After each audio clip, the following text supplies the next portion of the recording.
serve when Moses' righteousness being restored. And these are the days of great trials, of famine and darkness and sword.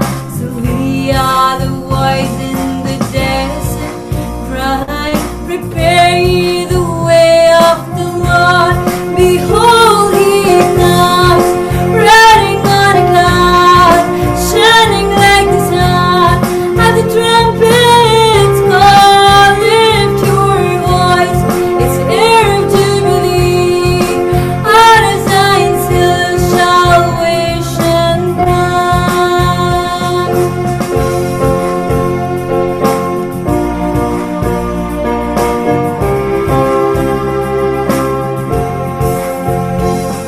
And these are the days of Ezekiel, the dry bones becoming as flesh. And these are the days of Usurping, David rebuilding the temple of praise. And these are the days of the harvest, the field are as wide in your world. We are the laborers in your vineyard, declaring the word of the Lord. Behold, he comes, riding on a cloud, shining like the sun. At the trumpet's call, lift your voice, it's the air of Jubilee. Out of Zion's hill salvation comes. Behold, he comes, riding on a cloud, shining like the sun. At the trumpet's call, lift your voice, it's the air of Jubilee. Out of Zion's hill salvation comes.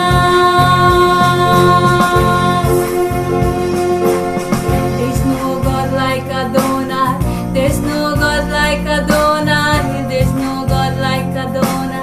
There's no God like Adonai. There's no God like Adonai. There's no God like Adonai. There's no God like Adonai. There's no God like Adonai. There's no God like Adonai. There's no God like Adonai. There's no God like Adonai. There's no God like Adonai. There's no God like Adonai. There's no God like Adonai. Behold, he comes, riding on a cloud, shining like the sun.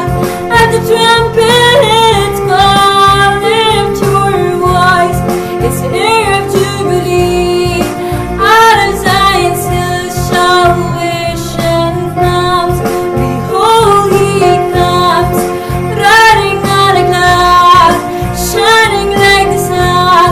At the trumpet's call, lift your voice, it's the air of Jubilee. Out of Zion's hill salvation comes. Behold, he comes, riding on a cloud, shining like the sun. At the trumpet's call, lift your voice, it's the air of Jubilee. Out of Zion's hill salvation comes.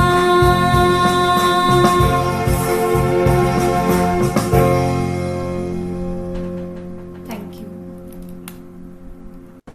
സകല ലോകത്തിന്റെയും രാജാവും എന്റെ കർത്താവുമായ നമ്മുടെ ദൈവം വാഴ്ത്തപ്പെട്ടവൻ. ആ ധന്യവും നിസ്തുല്യമായ നാമത്തിൽ വീണ്ടും എല്ലാ ദൈവങ്ങൾക്കും ഹൃദയമായ സ്നേഹവന്ദനം അറിയിക്കുന്നു. നമ്മുടെ തുടർച്ചയായിട്ടുള്ള Thursday, Friday Bible classലേക്ക് എല്ലാവരെയും സ്വാഗതം ചെയ്യുന്നു. Today we are going to look at certain topics that outwardly you may think is of no importance to us, though it is deeply connected to our faith and our hope. ഇന്ന് നമ്മൾ പറയാൻ പോകുന്ന കാര്യം, അതിൻ്റെ ആ poster വായിക്കുമ്പോൾ നിങ്ങൾ ചിന്തിച്ചേക്കും, ഇതൊക്കെ നമുക്കറിയേണ്ട കാര്യം എന്താ? അവരവിടെ കിടന്ന് അടി വെക്കുവോ അടി വെക്കാതിരിക്കുവോ, സമാധാനമോ അടിയോ, it's none of a business. On the surface level, we can think like that. പക്ഷേ in the deeper level, it is so intrinsically connected with our faith and our hope and the consummation and the completion of our salvation. നമ്മുടെ രക്ഷാപൂർത്തീകരണം എന്ന വിഷയമായിട്ട് വളരെ അടുത്ത് ബന്ധമുള്ള ഒരു കാര്യമാണ് നമ്മൾ ഇന്ന് പറയാൻ പോകുന്നത്. That's why it's a very, very serious matter. The thing, on the surface level, when we look at things, we may think that it doesn't affect us. But in the deeper level, it affects us and us only. നമുക്ക് മാത്രം ബാധകമായ കാര്യമായിരിക്കും അത്. So, what's happening in the world today? Well, there was a severe warfare between Israel and Iran till last week. And now we see that there is a quick ceasefire, a quick truce. ഇപ്പം നമ്മൾ കാണുമ്പം പെട്ടെന്നൊരു വെടിനിർത്തൽ, ഒരു സമാധാനം. Oh my goodness God, peace has come back at last. അതായിരിക്കും നമ്മൾ ചിന്തിക്കുന്നത്. Well, unfortunately, yes, peace, but the thing is just a different spelling. It should be respelled as P-I-E-C-E instead of P-E-A-C, because peace is coming, or peace is coming, not exactly P-E-A-C, peace. Now, there are a few things I want to tell you, not such as introduction, but today there is no introduction. I came to know that people are rather fed up with my lengthy introductions, which I told you I'm already notorious as a person giving lengthy introductions. Today, no introduction. So be happy. We see a truce, a ceasefire. The first thing I want to tell you is this is something orchestrated. It's not permanent. Secondly, this is not a solution, but it is something that is opening to many more crises. ഇതൊരു solution അല്ല, ഒരുപാട് ക്രൈസിസിലേക്ക് ലോകത്തെ തുറന്നു വിടുന്ന വേറൊരു സ്റ്റേജാണ്. And the third thing I want to tell you is this is something foretold in the Holy Scriptures. വിശുദ്ധ തിരുവെഴുത്തുകൾ എത്രയോ ആയിരക്കണക്കിന് വർഷങ്ങൾക്ക് മുൻപ് പറഞ്ഞ കാര്യമാണ് ഇപ്പം ലോകത്ത് നടന്നുകൊണ്ടിരിക്കുന്നത്. So what is it that we are witnessing now? നമ്മളിപ്പോ ഇസ്രയേലും ഇറാനും തമ്മിലുള്ള ബന്ധത്തിൽ കാണുന്ന എന്താണ്? The world will call it a conflict. അല്ലേ? ലോകം പറയും ഇസ്രയേലി ഇറാൻ കോൺഫ്ലിക്റ്റ് എന്ന് പറയും. മീഡിയ അതിനെ പറയും എ സീസ് ഫയർ, ഒരു വെടിനിർത്തൽ എന്ന് പറയും. പക്ഷെങ്കിൽ what was written in the prophetic writings thousands of years ago, well, it will call it a prophetic warning. So to the world it is one thing, but to the scriptures it's a prophetic warning, a pattern, a blueprint for the days we are now living in. നമ്മൾ ജീവിക്കുന്ന ഈ കാലഘട്ടത്തിൽ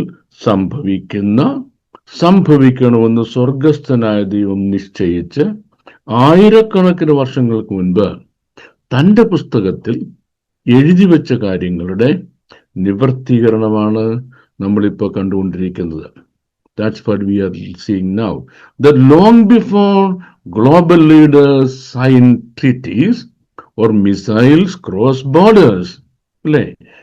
border കടന്ന് missiles വരുന്നതിന് ആയിരക്കണക്കിന് വർഷങ്ങൾക്ക് മുൻപ്, world leaders treaties ഒക്കെ ഒപ്പിടുന്നതിന് എത്രയോ വർഷങ്ങൾക്ക് മുമ്പ്, A voice from eternity declared it would be so. നിത്യതയിൽ നിന്ന് ഒരു ശബ്ദം പുറപ്പെട്ടു. And that voice says, it shall be so. What is it so significant to us now? Why is so significant to us now? Because this is something foretold to be taking place in our time, in our generation.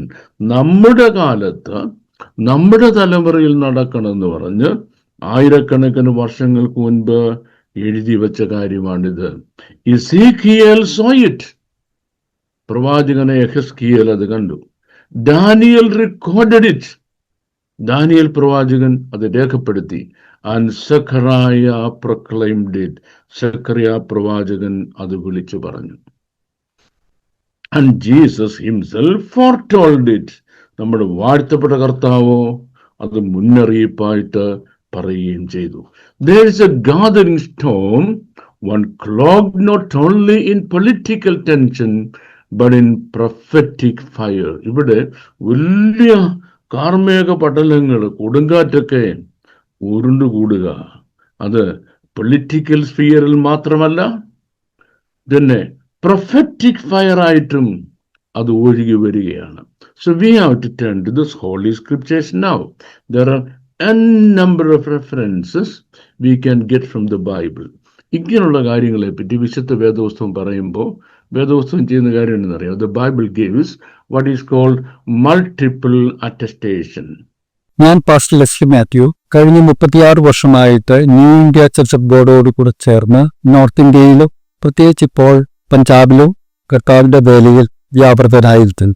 4.5 വർഷം മുമ്പ് വളരെ അപ്രതീക്ഷിതമായിട്ട് doctor Babu John സാറുമായി പരിചയപ്പെടുവാനും അദ്ദേഹം നയിക്കുന്ന systematical Bible സ്റ്റഡിയിൽ പഠിക്കുവാനും കർത്താവ് എനിക്ക് കൃപ ചെയ്തു. ഇത് എൻ്റെ വ്യക്തിപരമായ ജീവിതത്തിലും എൻ്റെ സഭയോടുള്ള ബന്ധത്തിൽ സുവിശേഷതയിലും വളരെ ഒരു അനുഗ്രഹത്തിന് കാരണമായി തീർന്നു. വിശുദ്ധ വേദപുസ്തകം എബ്രായ ഭാഷയിൽ ബാബു സാർ പൊരുൾ തിരിച്ചു പഠിപ്പിക്കുന്ന ഈ ക്ലാസ് നമ്മുടെ ഓരോരുത്തരുടെയും ജീവിതത്തിൽ ഒരു അനുഗ്രഹത്തിന് കാരണമായി തീരുമെന്ന് എനിക്ക് നല്ല നിശ്ചയമുണ്ട്. ഇതിൽ പങ്കുചേരുവാൻ നിങ്ങളെ ഓരോരുത്തരെയും ആഹ്വാനം ചെയ്യും. What is meant by multiple attestation? ഒരു കാലഘട്ടത്തിൽ നടക്കേണ്ട കാര്യങ്ങൾ, that too thousands of years later, ആയിരക്കണക്കിന് വർഷങ്ങൾക്ക് ശേഷം നടക്കേണ്ട കാര്യങ്ങൾ. See, thousands of years in advance, God picks up, chooses and collects a group of prophets. ഒരു കൂട്ടം പ്രവാചകന്മാരെ വിളിച്ചെഴുന്നേൽപ്പിക്കും. Not only in one generation or in one time or in one place. ഒരു സ്ഥലത്ത്, ഒരു തലമുറയിൽ, ഒരു കാലഘട്ടത്തിൽ മാത്രമല്ല, but people, men and women of God from different periods of time, different places and in different situations. വ്യത്യസ്തമായ കാലഘട്ടങ്ങളിൽ, സ്ഥലങ്ങളിൽ, സമയങ്ങളിൽ ദൈവം ആളുകളെ വിളിച്ചെഴുന്നേൽപ്പിക്കും. And then what does God do? God gives them the same message. God gives them the same message. So different people of different periods who had no know-how of each other, but proclaiming the same message to be fulfilled at one particular time in history. That is what is called multiple attestation. വ്യത്യസ്തരായ ആളുകൾ വ്യത്യസ്തമായ കാലഘട്ടങ്ങളിൽ വ്യത്യസ്തമായ സമയങ്ങളിൽ ഇരുന്ന് ചരിത്രത്തിലെ ഒരു കാലഘട്ടത്തിൽ സംഭവിക്കേണ്ട കാര്യങ്ങൾ അവർ ഒരുപോലെ പറയുന്നു. അതിനെയാണ് മൾട്ടിപ്പിൾ അറ്റസ്റ്റേഷൻ എന്ന് പറയുന്നത്. I got ever so many references, but I tell you in advance, I'm not going to read all the references. You know why? Because the person who is supposed to read us all these references will not be available with us for a long time. So you are happy. And so we are going to read only one major portion of reference, that is from the prophecy of Ezekiel, chapter 1, verses number 1 to 17. I think Sister Asha is here and she is going to read it as loudly as possible. Am I right, Asha? Yes, Pastor. Ezekiel chapter 38, verses 1 to 17. യഹോവയുടെ അരുളപ്പാട് എനിക്ക് ഉണ്ടായതെന്തെന്നാൽ, മനുഷ്യപുത്ര, Rosh, മേശേക്, Tubal എന്നിവയുടെ പ്രഭുവായ മാഗ്ദോഗ് ദേശത്ത് ഗോഗിന്റെ നേരെ നീ മുഖം തിരിച്ച് അവനെക്കുറിച്ച് പ്രവചിച്ചു പറയേണ്ടത്, യഹോവയായ കർത്താവ് ഇപ്രകാരം അരുളി ചെയ്യുന്നു: റോഷ്, മേശേക്, തൂബൽ എന്നിവയുടെ പ്രഭുവായ ഗോഗെ, ഞാൻ നിനക്ക് വിരോധമായിരിക്കുന്നു. ഞാൻ നിന്നെ വഴിതെറ്റിച്ച് നിന്റെ താടിയെല്ലിൽ ചൂണ്ടൽ കൊളുത്തി നിന്നെയും നിന്റെ സകല സൈന്യത്തെയും കുതിരകളെയും ഒട്ടൊഴിയാതെ സർവായുധം ധരിച്ച കുതിരചേവകരെയും ഒട്ടൊഴിയാതെ വാളും പരിചയും പലകയും എടുത്ത ഒരു മഹാസമൂഹത്തെയും അവരോടുകൂടെ ഒട്ടൊഴിയാതെ പരിചയും തലക്കോരികയും ധരിച്ച പാർസികൾ, കൂശ്യർ, പൂത്യർ, ഗോമേരും അവന്റെ എല്ലാ പടക്കൂട്ടങ്ങളും, വടക്കേ അറ്റത്തുള്ള തോഗർമ ഗ്രഹവും അതിന്റെ എല്ലാ പടക്കൂട്ടങ്ങളും എന്നിങ്ങനെ പല ജാതികളെയും നിന്നോടുകൂടെ പുറപ്പെടുമാറാക്കും. ഒരുങ്ങിക്കൊള്ളുക, നീയും നിന്റെ അടുക്കൽ കൂടിയിരിക്കുന്ന നിന്റെ സമൂഹമൊക്കെയും ഒരുങ്ങിക്കൊള്ളുവൻ. നീ അവർക്ക് മേധാവി ആയിരിക്കുക. ഏറിയ നാൾ കഴിഞ്ഞിട്ട് നീ സന്ദർശിക്കപ്പെടും. വാളിന് ഒഴിഞ്ഞു പോകുന്നതും പല ജാതികളിൽ നിന്നും ശേഖരിക്കപ്പെട്ടതുമായ ഒരു രാജ്യത്തിലേക്ക് നീ ഒടുക്കം വന്നു ചേരും. നിരന്തര ശൂന്യമായി കിടന്നിരുന്ന ഇസ്രായേൽ പർവ്വതങ്ങളിൽ തന്നെ എന്നാൽ അവർ ജാതികളുടെ ഇടയിൽ നിന്ന് വന്ന എല്ലാവരും നിർഭയമായി വസിക്കും. നീ മഴക്കോൾ പോലെ കയറി വരും. നീയും നിന്റെ എല്ലാ പടക്കൂട്ടങ്ങളും നിന്നോട് കൂടെയുള്ള പല ജാതികളും മേഘം പോലെ ദേശത്തെ മൂടും. യഹോവയായ കർത്താവ് ഇപ്രകാരം അരുളി ചെയ്യുന്നു: അന്നാളിൽ നിന്റെ ഹൃദയത്തിൽ ചില ആലോചനകൾ തോന്നും. നീ ഒരു ദുരുപായം നിരൂപിക്കും. മതിലില്ലാത്ത ഗ്രാമങ്ങളുള്ള ദേശത്ത് ഞാൻ ചെല്ലും. കൊള്ളയിടേണ്ടതിനും കവർച്ച ചെയ്യേണ്ടതിനും ശൂന്യമായി കിടന്നിട്ട് വീണ്ടും നിവാസികളുള്ള സ്ഥലങ്ങൾക്ക് നേരെയും ജാതികളുടെ ഇടയിൽ നിന്ന് ശേഖരിക്കപ്പെട്ടും കന്നുകാലികളെയും ധനത്തെയും സമ്പാദിച്ചും ഭൂമിയുടെ മധ്യേ വസിച്ചും ഇരിക്കുന്ന ഒരു ജനത്തിന്റെ നേരെ കൈ നീട്ടേണ്ടതിനും ഒട്ടൊഴിയാതെ മതിലും ഓടാമ്പലും കതകും കൂടാതെ നിർഭയം വസിച്ച് സ്വൈര്യമായിരിക്കുന്നവരുടെ നേരെ ഞാൻ ചെല്ലും എന്ന് നീ പറയും. ഷെബയും ദേദാനും തർശിഷ് വർത്തകന്മാരും അതിലെ സകല ബാലസിംഹങ്ങളും നിന്നോട്, നീ കൊള്ളയിടുവാനോ വന്നത്? കവർച്ച ചെയ്യുവാനും വെള്ളിയും പൊന്നും എടുത്തുകൊണ്ടു പോകുവാനും കന്നുകാലികളെയും ധനത്തെയും അപഹരിക്കുവാനും ഏറ്റവും വലിയ കൊള്ള നടത്തുവാനും ആകുന്നുവോ നീ നിന്റെ സമൂഹത്തെ കൂട്ടിയിരിക്കുന്നത് എന്ന് പറയും. ആകയാൽ മനുഷ്യപുത്ര, നീ പ്രവചിച്ച് ഗോഗിനോട് പറയേണ്ടത്, യഹോവയായ കർത്താവ് ഇപ്രകാരം അരുളി ചെയ്യുന്നു: എന്റെ ജനമായ ഇസ്രായേൽ നിർഭയമായി വസിക്കുന്ന അന്നാളിൽ നീ അത് അറിയുകയില്ലയോ? നീയും നിന്നോടുകൂടെ പല ജാതികളും ഒട്ടൊഴിയാതെ കുതിരപ്പുറത്ത് കയറി ഒരു മഹാസമൂഹവും മഹാസൈന്യവുമായി നിന്റെ ദിക്കിൽ നിന്ന് വടക്കേ അറ്റത്തു നിന്ന് തന്നെ വരും. ദേശത്തെ മറയ്ക്കേണ്ടതിനുള്ള ഒരു മേഘം പോലെ നീ എന്റെ ജനമായ ഇസ്രായേലിന്റെ നേരെ വരും. ഗോഗേ, അന്ത്യകാലത്ത് ജാതികൾ കാണെ ഞാൻ എന്നെ തന്നെ നിങ്ങൾ വിശദീകരിക്കുമ്പോൾ അവർ എന്നെ അറിയേണ്ടതിന് ഞാൻ നിന്നെ എന്റെ ദേശത്തിന്റെ നേരെ വരുത്തും. യഹോവയായ കർത്താവ് ഇപ്രകാരം അരുളി ചെയ്യുന്നു: ഞാൻ നിന്നെ ഇസ്രായേലിന് വിരോധമായി വരുത്തും എന്ന് പണ്ടത്തെ കാലത്ത് അനേക സംവത്സരങ്ങളായി പ്രവചിച്ചു പോകുന്ന അവരുടെ പ്രവാചകന്മാരായ എന്റെ ദാസന്മാർ മുഖാന്തരം ഞാൻ അന്ന് അരുളി ചെയ്തത് നിന്നെ കുറിച്ചല്ലയോ? ഈ അനുഗ്രഹിക്കപ്പെട്ട ദൈവവചന ഭാഗത്തിനായി ദൈവത്തിന്റെ സ്തോത്രം. I thank God for this blessed portion of the word of God.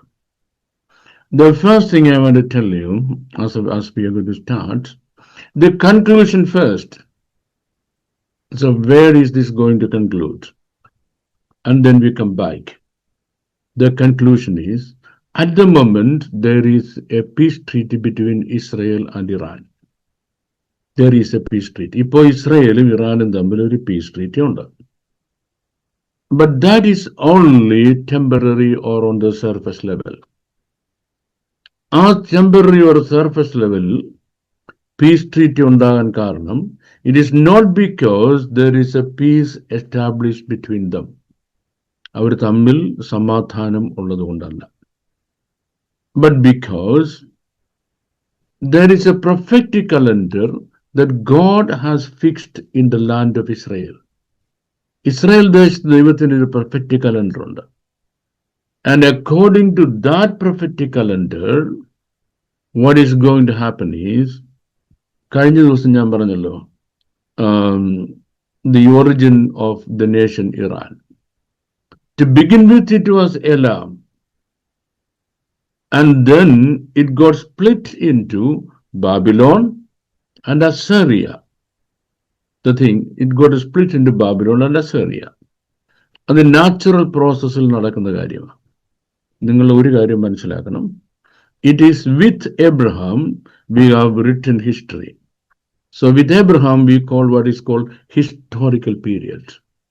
And before Abraham it was prehistoric period. ആ prehistoric period നടക്കുന്ന ഒരുപാട് കാര്യങ്ങളെ പറ്റി മൈന്യൂട്ട് ഡീറ്റെയിൽസ് നമുക്കില്ല. Impossible.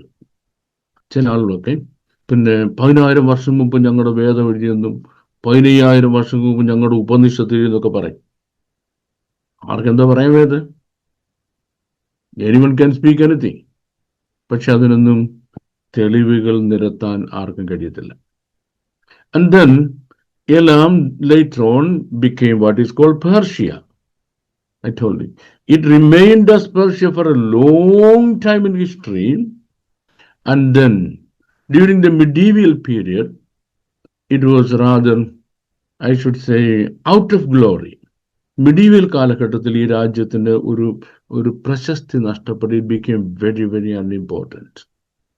And then it was after 1970s it came back to prominence. Iran എന്ന പേരിൽ പിന്നെ ഇത് പ്രൊമിനൻസിലേക്ക് വരുന്നത് 1970s ശേഷമാണ്. So that is something you must understand. I gave you a clear picture of the origin and development of the nation Iran.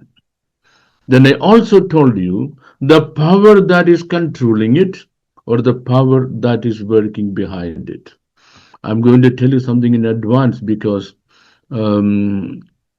otherwise you might feel it a little boring. Look, I told you above the sky of Iran, above Iran's sky, there is a power that is ruling. It is that power that decides how Iran should behave. They cannot take decision all by themselves. It's that power that decides. And the next thing,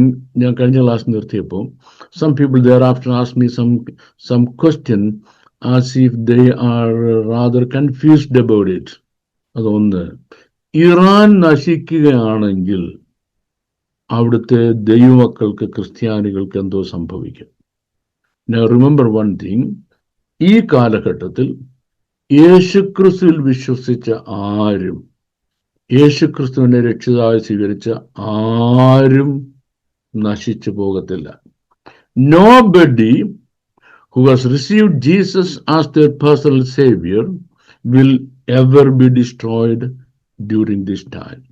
Suppose the Lord comes today with the trumpet call, we all sitting here in this room and all the children of the world across who are preparing themselves as the bride of the Lamb, or I should say the true honest church of God, including the Jews and the Gentiles, including the Jews and Gentiles, all Christians, all children of God from the land of Iran, where their number is rapidly increasing.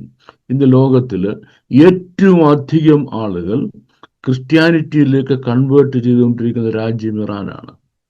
അത്രയും അധികം Christian conversion ലോകത്തിൽ ഒരിടത്തും നടക്കുന്നില്ല. Now you would ask me a question. You can say, Babu John, you sit in London and you think you can speak anything from there without giving us any evidence? That's what many people ask me. You sit up in London and you think you can speak anything without giving us an evidence? ഒരു തെളിവില്ലാതെ ലണ്ടനിലാന്ന് പറഞ്ഞ് എന്ത് മണ്ടത്തരം വിളിച്ചു പറയാവുന്നതാണോ? Well, I'll give you evidence which you can look into. Sheep among wolves. Sheep among wolves. You can type it out and look for it in the internet. That's a spy organization. That spy organization has gone into the land of Iran, into every nook and corner of it, and it is broadcasting minute-to-minute evidence about the Christian conversion that is happening in Iran now. So if the situation continues like this, there will be more Christians taken to glory from Israel than from the folk of the traditional Christians which we claim we are. നമ്മള് പ്രത്യേകിച്ച് ഞങ്ങള് പെന്തക്കോസ്തിലെ പാസ്റ്റർമാരെന്നൊക്കെ പറഞ്ഞാല് ഞങ്ങള് രാജ്യത്തിന്റെ പുത്രന്മാരാണ്. We are sons of the kingdom. Okay. And the Iranian Christians are newcomers. നമുക്ക് കർത്താവിനോട് ചോദിക്കാം, കർത്താവേ, when you come, and what's going to happen? Well, the answer would be very, very disappointing, because Jesus said, there will be plenty from the east and the west and the north and the south, coming from far and wide and entering into the bridal chamber with the bridegroom. കിഴക്കുനിന്നും പടിഞ്ഞാറും തെക്കുനിന്നും വടക്കുനിന്നും അനേകര് വന്ന് മണവാളനോടുകൂടി പന്തിയിലിരിക്കും. And what happens to the sons of the kingdom? രാജ്യത്തിന്റെ പുത്രന്മാർക്ക് എന്തോ പറ്റുന്നത്? യോശുവ pastor പേടിക്കണ്ട കേട്ടോ, ഇത് കേട്ട് വിരളൊന്നും വേണ്ട, പക്ഷെ നന്നായിട്ട് ജീവിച്ചാൽ മതി. What will happen to the sons of the kingdom? The sons of the kingdom shall be thrown away far out into the darkness, where there will be darkness and gnashing of teeth. പറയാണ്, രാജ്യത്തിന്റെ പുത്രന്മാരോ ഏറ്റവും പുറത്തുള്ള ഇരുട്ടിൽ തള്ളിക്കളയും, അവിടെ കരച്ചിലും പല്ലുകടിയും ഉണ്ടാകും. So ഞാൻ ഈ പറയുമ്പോഴൊക്കെ നിങ്ങൾ ശ്രദ്ധിക്കേണ്ടത്, നമ്മൾക്കാണ് ഇത് ഏറ്റവും ബാധകമായ കാര്യം. So these things are very, very applicable to us. So where are we standing now? During this truce, what's going to happen is, Iran, that is comparatively less powerful now. Suppose this war continued without a ceasefire. May I hope you follow me? ഈ war ceasefire ഇല്ലാതെ continue ചെയ്തിരിക്കട്ടെ. Israel, with its most advanced military power and its unputdownable support, that's my broken English, don't check up that word in the English dictionary, unputdownable. So Israel, with its unputdownable support getting from the US and the support from what is called the NATO powers, it can undo Iran in a few days' time. A few days കൊണ്ട് ഇറാനെ undue ചെയ്യുന്നതിന്, ഇല്ലാതാക്കുന്നതിന് ഇസ്രായേലിന് കഴിയും. But if that happens, then dates and events fixed in the prophetic calendars not take place as it is fixed now or already. അങ്ങനെ സംഭവിച്ചാൽ prophetic കലണ്ടറിൽ fix ചെയ്ത കാര്യങ്ങൾ നടക്കുന്നതിന് കഴിയത്തില്ല. എന്താണ് പ്രൊഫറ്റിക് കലണ്ടറിൽ ഫിക്സ് ചെയ്തിരിക്കുന്ന കാര്യം? നമ്മൾ ഓൾറെഡി വായിച്ചത്. നിങ്ങൾ വീട്ടിൽ പോലെ, നിങ്ങളെല്ലാം വീട്ടിലാണല്ലോ, നിങ്ങൾ ശ്രദ്ധിച്ച് വായിച്ചോണം. It tells Israel, there is going to come a time when you're going to be so prosperous. I should say Israel is going to be much more prosperous than it is now. Israel ഇപ്പോഴായിരിക്കുന്നതിനേക്കാൾ ഒരുപാട് prosperous ആകും. Then what happens? Its streets will be filled with people, will be full of people. That's what Zechariah chapter 8 says. ഇസ്രയേലിന്റെ തെരുവ് മുഴുവന് ആളുകളെ കൊണ്ടങ്ങ് നിറയും. And its agriculture going to be the best in the world. It is already.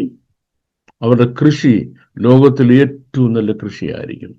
And their animal stock, amazingly wonderful in the whole world. ലോകത്തിൽ ആർക്കും അങ്ങനെ ഒരു animal stock ഉണ്ടാകത്തില്ല.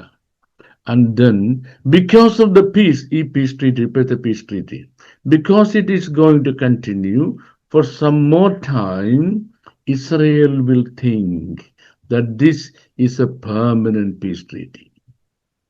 They don't fear or they don't suspect any possibility of a warfare going to take place unnoticeably.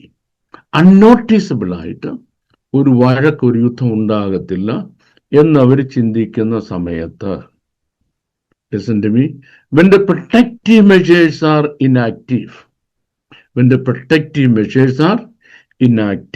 അതിനെപ്പറ്റിയാണ് പറഞ്ഞിരിക്കുന്നത്. When your walls are not there, or when your protection safety measures are not there, then abruptly there comes a coalition force. കുറെ രാജ്യങ്ങളുടെ ഒരു coalition നിനക്കെതിരായിട്ട് കയറി വരും. The time when you least expect it. Let me ask you one thing. Do they expect it now? Yes, they do expect it now. That's why their bunkers are ready. Their safety measures are ready. Their soldiers are up in arm. Their war cabinet is always on alert. Everything is ready. But there is going to come a time, are you following me? If anybody has a complaint that I use too much of English or too much of Malayalam, you can give me a screenwriting. I think I keep a balance between both the languages. Okay, so when Israel remains absolutely peaceful, they don't expect any danger to happen, then what will happen? At that time, a massive coalition will come against Israel. ഏതൊക്കെയാണ് ആ coalition? What are those coalition forces? Listen to me. The name of all those kingdoms, all those nations are already mentioned in Ezekiel chapter 38. Now we have a problem. The first thing is, we don't have a clear idea of all those nations mentioned there. Unfortunately, we have some wrong notions. About the nations mentioned there. First, I want to correct the wrong notions, and then we go forward. The first wrong notion is, as I used to say in many of my previous classes, Rosh. Rosh എന്നത് റഷ്യയാണെന്നാണ് എത്രയോ കാലങ്ങളായി നമ്മൾ പറഞ്ഞുകൊണ്ടിരിക്കുന്നത്. No, Rosh is not Russia. I told you that very clearly because there is no etymological evidence to substantiate it.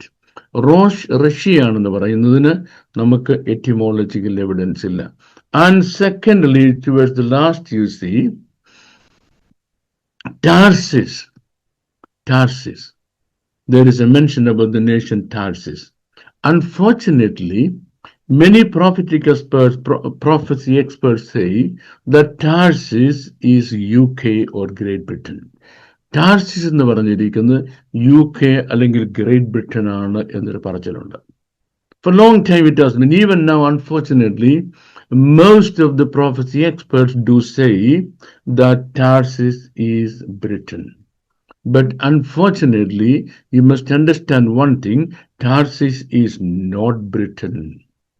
എന്തുകൊണ്ടാണ് Britain അല്ല എന്ന് ഞാൻ കൃത്യമായിട്ട് പറയുന്നത്? Because this prophecy was given 2500 years ago. ഈ prophecy എഹെസ്കിയേൽ പറയുന്നത് 2500 വർഷങ്ങൾക്ക് മുൻപാണ്. During those days, there was a nation in the world whose name was Tarsus. In those days, there was a nation in the world whose name was Tarsus. Tarsus എന്ന് പേരുള്ള ഒരു രാജ്യം അന്ന് ലോകത്തുണ്ടായിരുന്നു. And that nation is now existent in the world, and it's a sworn enemy of Israel, and it has a different name now, which I'm not going to declare at the moment. And the next thing is, Britain എന്ന രാജ്യം ലോകത്ത് നിലവിൽ വരുന്നത്, അതിനെ ലോകം മനസ്സിലാക്കുന്നത് through the invasions of Julius Caesar. That is 45 BC. And 45 BC-ലാണ് great എന്നല്ല കേട്ടോ, ബ്രിട്ടൻ ഒരു രാജ്യമുള്ളതായിട്ട് ലോകം അറിയുന്നത്. 45 BC-യിൽ ജൂലിയസ് സീസർ കണ്ടുപിടിച്ച ഈ രാജ്യം നോക്കി. 900 BC-യിൽ ശലോമോൻ ദേവാലയം പണിയുമ്പോൾ ആ ദേവാലയത്തിനുള്ള ടിൻ കൊടുത്തയച്ചു എന്ന് പ്രോഫസി എക്സ്പേർട്സ് പറയുന്നത് അവർക്ക് അതിൻ്റെ എറ്റിമോളജിയോ അല്ലെങ്കിൽ അതിൻ്റെ അറ്റ്ലസോ ശരിക്കും അറിയാൻ വയ്യാഞ്ഞിട്ടാണ്. And the next thing I want to tell you is, what are all these names given in Ezekiel chapter 38? Well, that's not my topics today. Am I going to teach that? Yes, definitely. We are on the move to studying the book of Revelation. We are explaining verses one after another. We were at the threshold of chapter 7, then we had to take this detouring. നമ്മൾ ഈ detouring നടത്തുമ്പോൾ നമ്മൾ 7-ാം അധ്യായത്തിന്റെ വാതിൽക്കൽ നിൽക്കുകയാണ്. Soon after these classes, I'll go back to the book of Revelation. Book of revelation വായിച്ചിട്ട് Gogh Magog യുദ്ധം എന്ന സംഭവം നടക്കുമ്പോൾ കൂടി വരുന്ന രാജ്യങ്ങളുടെ ഓരോന്നും വായിക്കും. Every one of these nations I will read. Not only I will read, I'll show you where they are in today's world map. And then I tell you what is the name of those nations. Because that's not our topics today, I'm not going to go into it. Now, with these things, let me bring you back to the book of Ezekiel itself. So, two things. Number one, Persia, at the moment, as we look at it, number one, not Persia, I should say Iran, on the one side, or Persia. And the other is unwalled villages. Persia on the one side, that is Iran, and then unwalled villages. Unwalled villages means മതിലില്ലാതെ കിടക്കുന്ന ഗ്രാമങ്ങൾ, അത് ഇസ്രയേലിന്റെ. A shadow is falling across the nations. ഇന്ന് ലോകം മുഴുവൻ ആൾക്കാർക്ക് മനസ്സിലാകാൻ കഴിയാത്ത ചില shadow മൂടിയിരിക്കുകയാണ്. And at the center of it all stands one tiny nation, Israel, surrounded, targeted, and prophetically marked. Ezekiel 38:8. നോക്കണേ, ലോകം മുഴുവൻ എങ്ങോട്ടാണ് ലോകരാജ്യങ്ങളുടെ ഗതി പോകുന്നതെന്ന് അറിയാൻ വയ്യാതെ ആളുകൾ വിഷമിക്കുന്ന സമയത്ത് ഒരു രാജ്യം, one tiny little nation, they are surrounded by their enemies and targeted by all their enemies. And this is foretold in Ezekiel chapter 38, verse number 8. Whispers, a time in the latter years thou shalt come into the land. പറയാണ്, ഇനി വരാനിരിക്കുന്ന ഒരു കാലത്ത് ആരോടാ പ്രവചനം? ഇറാനോടാണ്. You shall come into this land. നീ ഈ പ്രദേശത്ത് വരും. Shall come into the land that is brought back from the sword gathered out of many people against the mountains of Israel. So, ദൈവത്തിന്റെ പ്രവചനമാണ് കേട്ടോണേ. ഒരുപാട് വർഷങ്ങൾ, നൂറ്റാണ്ടുകൾ ലോകം മുഴുവൻ ചിതറിക്കിടന്നിരുന്ന ആളുകളെ തിരിച്ചു കൊണ്ടുവന്ന് ഞാനൊരു രാജ്യത്ത് സ്ഥാപിച്ച് അവരെ എസ്റ്റാബ്ലിഷ് ചെയ്യുന്ന സമയത്ത് you will come against them. This is God's prophecy towards Iran. Listen to me. A people scattered across the world for many centuries. That is the nation Israel. God said, I will be gathering them back, bringing them to the land of Israel, and I will establish them there. At that time, you Iran, you Persia, you will come against them. That time is not coming, it is here. Are you following me? Our time, every time, ദൈവം ഒരു ജനത്തെ ലോകത്തിൽ നിന്ന് തിരിച്ചു കൊണ്ടുവന്ന് ഒരു രാജ്യത്ത് സ്ഥാപിച്ചു കഴിയുമ്പോൾ ഇറാൻ അവർക്ക് എതിരായി വരുമെന്ന് പ്രവാചകൻ പ്രവചിച്ച സമയം. That is not something yet to come, and that is what is happening now. The alliance is not forming, it is formed. ഇസ്രയേലിനെതിരായിട്ട് ഇറാന്റെ നേതൃത്വത്തിൽ ലോകത്തുണ്ടാകേണ്ട alliance, it is not forming now, it is already formed. ഇസ്രയേലിനെതിരായിട്ട് വരേണ്ട the alliance that is to come against Israel under the leadership of Iran is not going to be formed, but the alliance is already formed. And what the world calls a truce, heaven may see as a trap. Every word I speak understand this carefully. ലോകം truce അല്ലെങ്കിൽ വെടിനിർത്തൽ എന്ന് ഇപ്പോൾ വിളിക്കുന്ന ഈ സംഭവത്തെ ദൈവം വേറൊരു പേരിട്ടാ വിളിക്കുന്നത്. God calls it a trap. Do you see it? Or can you feel it? The tremble beneath the surface of headlines. ഇന്ന് ലോകത്തിലെ ഹെഡ്ലൈൻസിന്റെ ഒക്കെ താഴെ ഒരു വിറയലുണ്ട്. The sound behind the silence of peace. Peace talks. ഇവിടെ പീസ് ടോക്സ് നടക്കുന്നെങ്കിലും അതിൻ്റെ അടിയിൽ ഭയങ്കര ബഹളം നടക്കുകയാണ്. The wind that carries the ancient breath of prophecy. ഈ ആളുകൾ സമാധാന സമ്മേളനം നടത്തുമ്പം നിങ്ങൾ മനസ്സിലാക്കേണ്ട കാര്യമുണ്ട്. The ancient breath of prophecy. പുരാതന പ്രവചനങ്ങളുടെ കാറ്റ്. That is sweeping over the world now. And where do we see it? 1 Thessalonians chapter 5 verses number 3. Asha, are you ready to read it? 1 Thessalonians chapter 5 verse number 3. Chapter 5 verse 3. അവർ സമാധാനം എന്നും നിർഭയം എന്നും പറയുമ്പോൾ ഗർഭിണിക്ക് പ്രസവവേദന വരും പോലെ അവർക്ക് പെട്ടെന്ന് നാശം വന്നു ഭവിക്കും. അവർക്ക് തെറ്റി ഒഴിയാവതു അല്ല. Yes. So let's see what Apostle Paul is prophesying here. When there is a peace and safety, അവർ സമാധാനം എന്ന് പറയുമ്പം then sudden destruction cometh upon them. അവർക്ക് വേഗത്തിൽ നാശം സംഭവിക്കും. And they can't escape from it. അവർക്ക് തെറ്റി ഒഴിയാൻ കഴിയത്തില്ല. This is not just a war over land. Please listen to me. ഇസ്രായേലും ഇറാനും തമ്മിൽ ഇന്ന് നടക്കുന്ന യുദ്ധം. The warfare between Israel and Iran. It is not a question of land. അത് ലാൻഡിന് വേണ്ടിയുള്ള യുദ്ധമല്ല. This is a war over covenant, over prophecy, over time itself. Listen to me. 3 കാര്യങ്ങൾക്കെതിരായുള്ള യുദ്ധമാണ്. Number 1, it's a war over covenant. God fixed his covenant with the people and called them his covenant people. So it's a war against the covenant of God. ദൈവത്തിന്റെ ഉടമ്പടിക്കെതിരായുള്ള യുദ്ധം. Over prophecy, വേദപുസ്തക പ്രവചനങ്ങൾക്കെതിരായുള്ള യുദ്ധം. Over time itself. This is something against time itself. Are we watching the Gog and Magog war unfold before our eyes? Gog-Magog war. That's a war being predicted in the Bible thousands of years ago. So, the next thing I want to tell you, very specifically, and the world is now on the starting point of a road that is leading eventually to the Gog-Magog war.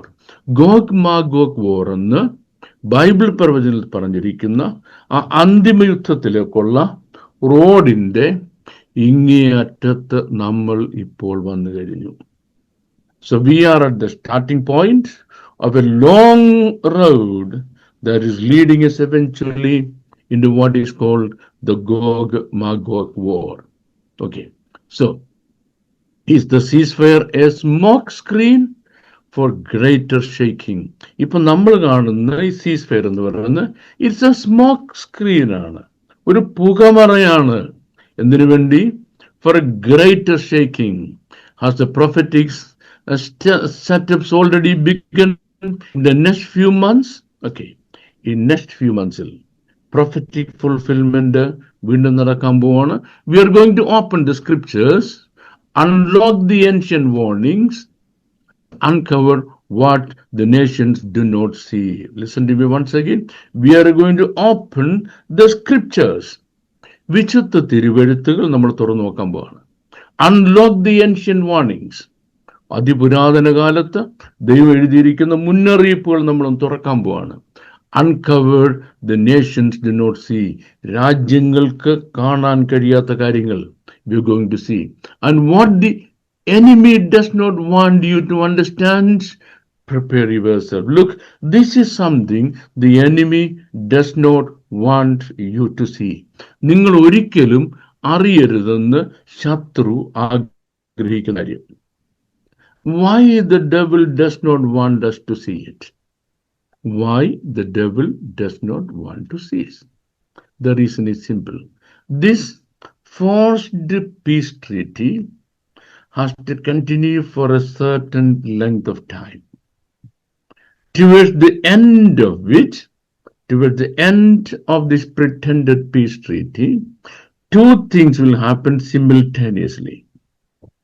The first thing is the coalition getting ready to fight. And the second thing is the peace treaty developing to a higher level. The peace treaty developing to a higher level when there sounds a trumpet from above, which only we, the Church of God, the Lamb of God, be able to hear. ഇതിനോട് സംഭവിക്കുന്ന രണ്ടാമത്തെ കാര്യം, കുഞ്ഞാടിന്റെ മണവാട്ടി എന്ന ദൈവസഭയായ നമ്മൾക്ക് മാത്രം കേൾക്കാൻ കഴിയുന്ന ഇവിടേക്ക് കയറി വരുവീൻ എന്ന് ഒരു കാഹളനാദം നമ്മൾ സ്വർഗത്തിൽ കേൾക്കും. So that is the time for it. അതുകൊണ്ടാണ്, that's why the devil does not want us to understand how significant are the things that we are going to unfold here. Okay, the pages of prophecy are not turning, they are unfolding. Listen to me. The pages of prophecy ഇവിടെ turn ചെയ്യല്ല, they are unfolding, തുറന്നു വരികയാണ്. And the hands of God is moving in the midst of war. ഈ നടക്കുന്ന യുദ്ധത്തിന്റെ ഇടയ്ക്ക് ദൈവത്തിന്റെ കരമാ പ്രവർത്തിക്കുന്നത്. Okay, in Ezekiel 38:5, the prophet records an astonishing vision from the Lord. 38:5 പ്രവാചകൻ ഒരു ദർശനം കാണുകയാണ്. A list of ancient nations that would join in a future invasion against the land of Israel. A list of I should say former powers. ലോകത്തൊരു കാലത്ത് നിലനിന്നിരുന്ന വലിയ powers. Listen to me. Once they were powerful, then for a long time they are not powerful, but now getting powerful. Let me tell you once again. ഒരു കാലത്ത് powerful ആയിരുന്നു, പിന്നെ powerful അല്ലാതായി തീർന്നു, ഇപ്പോൾ പവർഫുള്ളായി മാറിയിരിക്കുന്ന ഒരു കൂട്ടം ആളുകൾ. So what are they going to do? That ancient nations, they are getting ready for a future invasion to the land of Israel. Israel ദേശത്ത് ഇൻവേഷൻ നടത്തുന്നതിന് വേണ്ടി അവർ റെഡിയാകുകയാണ്. Among the very first names mentioned is Persia. ഈ പറഞ്ഞ കൂട്ടത്തിൽ ആദ്യത്തെ പേര് പേർഷ്യയുടെയാണ്. Then we see Kush, we see Put. ഇതൊക്കെ നമ്മൾ പറയുമ്പോഴും the first name mentioned there is the name Persia. That means today's Iran. This is not an allegory. This is it's a precisely Persia, unmistakably referring to the modern day nation of Iran. ഇവിടെ പറഞ്ഞിരിക്കുന്നത് modern day nation of Iran ആണ്. അത് എന്നാ form ചെയ്യപ്പെടുന്നത്? Modern day nation of Iran form ചെയ്യപ്പെടുന്നത് 1935. It was in 1935 modern Iran was formed. And before that, the same place, but the name was Persia. അങ്ങനെ പറഞ്ഞാൽ നിങ്ങൾക്ക് മനസ്സിലാവും. 1947 മുമ്പ് പാകിസ്ഥാൻ ഇല്ലായിരുന്നു എന്ന് പറഞ്ഞാൽ മണ്ണ് അവിടെ ഇല്ലായിരുന്നാണോ? ആ മരവും വൃക്ഷങ്ങളും വയലും കന്നാലി ഒന്നുകൂടി ഇല്ലായിരുന്നാണോ? അല്ല. It was not Pakistan, but now it is Pakistan. In the same way, 1935 മുൻപ് the same land was called Persia, now it is called Iran. This ancient identity is not lost in the dust of history. ചരിത്രത്തിന്റെ പൊടിപടലങ്ങളിൽ ഈ പഴയ പേര് നഷ്ടമായിട്ടില്ല. It has resurfaced with prophetic significance in our time. നമ്മുടെ കാലഘട്ടത്തിൽ prophetic significance ഓടുകൂടി Persia Iran എന്ന പുതിയ പേരുമായി എഴുന്നേറ്റ് വന്നിരിക്കുകയാണ്. In the scriptures, Persia is not new to the biblical narrative. Biblical narrative-ൽ പേർഷ്യ ഒരു പുതിയ രാജ്യമല്ല.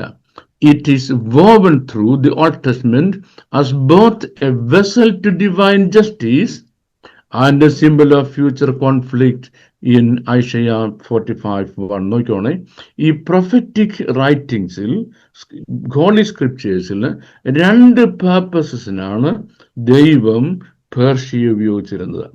Purpose number 1 was to protect, keep the nation Israel. Israel നശിച്ചു പോകാതിരിക്കുന്നതിന് ഇസ്രയേലിനെ സംരക്ഷിക്കുക എന്നുള്ളതാണ്.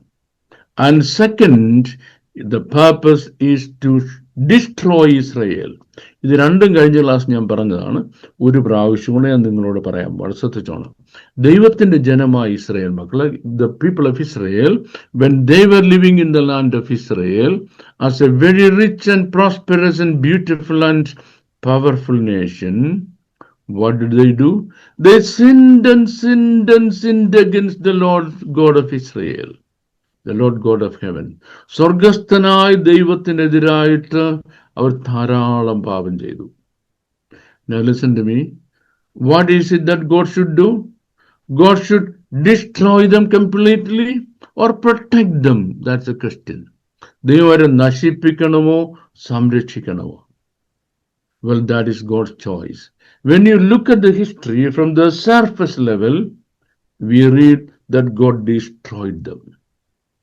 But that's not the true story. Adalla ശരിയായ story. What is the true story? God removed them from the land of Israel and gave them into the hands of the Babylonians or the Persians, who made their lives tough so that they could turn back to the Lord God, so that God could protect them. നോക്കിക്കോണേ, ദൈവം അവരെ ഇസ്രായേലിൽ നിന്ന് നശിപ്പിച്ചു കളയല്ല ചെയ്തത്, മറിച്ച് ദൈവം അവരെ എന്ത് ചെയ്തു? അവിടുന്ന് മൂവ് ചെയ്ത് പേർഷ്യൻസിന്റെ കയ്യിൽ കൊടുത്തു. The Persians made their life hard. അവരുടെ ലൈഫ് പേർഷ്യൻസ് ഹാർഡ് ആക്കിയതുകൊണ്ട് they turned back to God. ദൈവത്തിങ്കിലേക്ക് തിരിയാൻ അവർക്ക് അവസരം കിട്ടിയതുകൊണ്ട് God could protect them.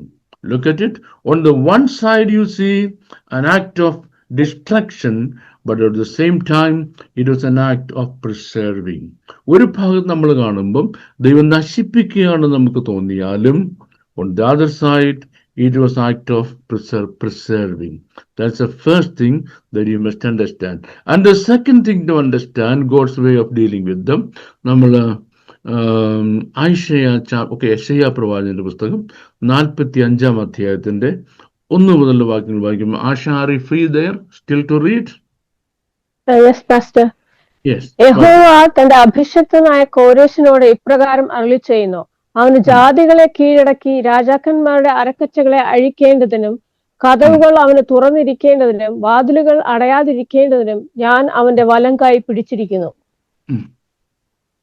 Look, God is calling a Persian king by his name Cyrus 100 years before he was even born. കോരേശ് രാജാവ് ജനിക്കുന്നതിന് 100 വർഷം മുമ്പ് പ്രവാചകനായ യെശയ്യാവിൽ കൂടെ ദൈവം പ്രവചിച്ചിട്ട് അയാളുടെ പേര് വിളിക്കുക. When God was calling the king Cyrus by his name, Cyrus my anointed, Cyrus was not born. He was born 100 years later. അത് കഴിഞ്ഞ് 100 വർഷം കഴിഞ്ഞ ഈ കോരേശ് രാജാവ് ജനിക്കുന്നത്. What was he? He was a Persian king. ഒരു പേർഷ്യൻ രാജാവ്. നമുക്ക് ഇന്നത്തെ ഭാഷ പറഞ്ഞ് എന്ത് വിളിക്കാം? He was a president of Iran. അല്ലേ? And what did God call him? My anointed. എന്റെ അഭിഷക്തൻ എന്ന് ദൈവം ഈ പേർഷ്യൻ രാജാവിനെ വിളിക്കുക. The Lord called Cyrus the Persian king my anointed, using him to bring freedom to the Jews from the Babylonian captivity. ഈ Persian രാജാവിനെയാണ് ദൈവം Babylon ക്യാപിറ്റിവിറ്റിയിൽ നിന്ന്, അടിമത്വത്തിൽ നിന്ന് ഇസ്രായേൽ മക്കളെ വിടുവിക്കാൻ ഉപയോഗിക്കുന്നത്. Persia in that generation was an instrument of redemption. In that generation, Persia was an instrument of redemption. ദൈവമക്കളുടെ വീണ്ടെടുപ്പിന്റെ ഉപകരണമായിരുന്നു ദൈവത്തിന്റെ കയ്യിൽ. But in Ezekiel 38, Persia is no longer delivering the people of God. നോക്കി, പക്ഷെങ്കിൽ യെഹെസ്കേൽ 38 വന്നപ്പോഴേക്ക് they are not redeeming the children of Israel. It is rising against them. Persia or Iran is now rising against the people of Israel. The transformation is startling and it is prophetic. എന്തുകൊണ്ടാണ് ഒരിക്കൽ ഇസ്രയേലിന് റിഡംഷന് വേണ്ടി നിന്ന, ഇസ്രയേലിന്റെ വീണ്ടെടുപ്പിന് വേണ്ടി നിന്ന Iran എന്ന രാജ്യം, പേർഷ്യ എന്ന രാജ്യം ഇപ്പോൾ ഇസ്രയേലിനെ നശിപ്പിക്കാൻ നിൽക്കുന്നത്? The reason is simple. It's prophetic. That's how it has been prophesied. What we are witnessing in today's headlines is the re-emergence of Persia as a dominant force in the Middle East. What are we watching today? ഇന്ന് നമ്മൾ എന്താ കാണുന്നത്? Middle ഈസ്റ്റിൽ ഒരു പവറായിട്ട് Persia emerge ചെയ്യാണ്. Iran is not merely a political adversary, it is a spiritual and prophetic actor. Iran എന്ന് പറയുന്നത് ഒരു രാഷ്ട്രീയ എതിരാളിയല്ല, മാത്രമല്ല ഇസ്രായേൽ മറിച്ച് A spiritual and prophetic actor, ഒരു സ്പിരിച്വൽ എനിമിയാണ്, പ്രൊഫറ്റിക് ആക്ടറാണ്, fulfilling a role that is ordained thousands of years ago. ആയിരക്കണക്കിന് വർഷങ്ങൾക്ക് മുൻപ് ഇറാൻ ഇങ്ങനെ ചെയ്യുമെന്ന് പ്രൊഫറ്റിക് റൈറ്റിംഗ്സിൽ എഴുതി വെച്ച കാര്യങ്ങൾ ഇറാൻ ഇപ്പോ ഫുൾഫിൽ ചെയ്തുകൊണ്ട് ഇരിക്കുകയാണ്. Ezekiel foresaw a day when Persia would join with Gog. Okay, ഒരു ദിവസം വരും അന്ന് ഒരു ലിസ്റ്റ് ഓഫ് നേഷൻസിന്റെ പേര് പറഞ്ഞിട്ട് ഈ ലിസ്റ്റ് ഓഫ് നേഷൻസിന്റെ മുമ്പിൽ നിന്ന് ഇസ്രായേലിനെ ആക്രമിക്കുന്നതിന് വേണ്ടി ഇറാൻ പുറപ്പെട്ടു വരും. അതാണ് നമ്മൾ ഇവിടെ കാണുന്നത്. എസെക്കിയേൽ ചാപ്റ്റർ 38 വേഴ്സസ് 8 and 9 കാണുന്നത് ഇങ്ങനെയാണ്. In the latter days you will come into the land that has been restored from war. ഒരുപാട് യുദ്ധങ്ങളിൽ നിന്ന് റീസ്റ്റോർ ചെയ്തൊരു രാജ്യത്തിലേക്ക് ഞാൻ ഒരു ദിവസം നിങ്ങളെ കൊണ്ടുവരും. Okay, are you still following me? Everybody sleeping. രാവിലെ ആണ്ട് ആർക്കും ഉറങ്ങാൻ പറ്റുന്നില്ല അല്ലേ? പക്ഷെ കാനഡയിലൊക്കെ ലേറ്റ് ഈവനിങ് ആണ്ട് നല്ല ഉറക്കമാണ് എനിക്ക് തോന്നുന്നത്. Listen to me. 1948 ഇസ്രയേൽ യുദ്ധത്തോടുകൂടിയാണ് ആരംഭിക്കുന്നത്. The nation Israel was born with a serious warfare in the year 1948. Ever since that, it has been going through serious warfares, one after another. And now, ഇപ്പോഴത്തെ ceasefire. നേരത്തെ പറഞ്ഞു, the present ceasefire. The present ceasefire is going to give Israel ample time to enjoy a sense of peace, enjoy a sense of comfort and safety and security, and they feel they are okay. But when they feel they are absolutely okay, that is the time when the coalition is going to come against Israel. അതാ ഞാൻ ഇപ്പം നിങ്ങളോട് പറഞ്ഞു നിർത്തിയത്. So long time ഈ ജനം, long time അല്ല, for some time ഈ ജനം എന്ന് പറയുമ്പോൾ ഇസ്രായേൽ മക്കൾ, when they are enjoying peace, സമാധാനത്തോട്ടിരിക്കുമ്പോൾ one day the peace will be broken. One day there will come one day the peace will be broken. Okay, let the weight of that prophecy settle in Ezekiel chapter 8, 38, 8 and 9. Ezekiel 38 8 പറഞ്ഞിരിക്കുന്നത്. And in all your troops and many nations with you will go up advancing like a storm. ഒരു കൊടുങ്കാറ്റ് പോലെ നീയും നിന്റെ ആൾക്കാരും മുഴുവനും കൂടെ അങ്ങോട്ട് ഇടിച്ചു കയറും. You will be like a cloud covering the land. ഭൂമിയെ മൂടുന്ന ഒരു മേഘം പോലെ നീ വരുമ്പോൾ, this is not past history, this is unfolding now. ഈ പറഞ്ഞത് മുമ്പ് നടന്ന കാര്യമല്ല, ഇപ്പൊ നടക്കുന്നതിന് വേണ്ടി ചുരുളഴിയുന്ന കാര്യമാണ്. Today Iran is vocally, ideologically and theologically committed to Israel's destruction. ഞാൻ ഈ പറഞ്ഞ 3 കാര്യങ്ങൾ നിങ്ങൾ ശ്രദ്ധിക്കണം. ടുഡേ ഇറാൻ ഈസ് വോക്കലി എന്ന് പറഞ്ഞാൽ ചീത്ത വിളിക്കുന്നതാണ്. Iran is challenging Israel. Iran's leader every day he is raising a voice of challenge against Israel. So vocally, ideologically means they have an ideology against Israel. Then theologically, അവർക്ക് വേറൊരു വേദശാസ്ത്രമുണ്ട് ഇസ്രായേലിനെതിരെ, committed to Israel's destruction.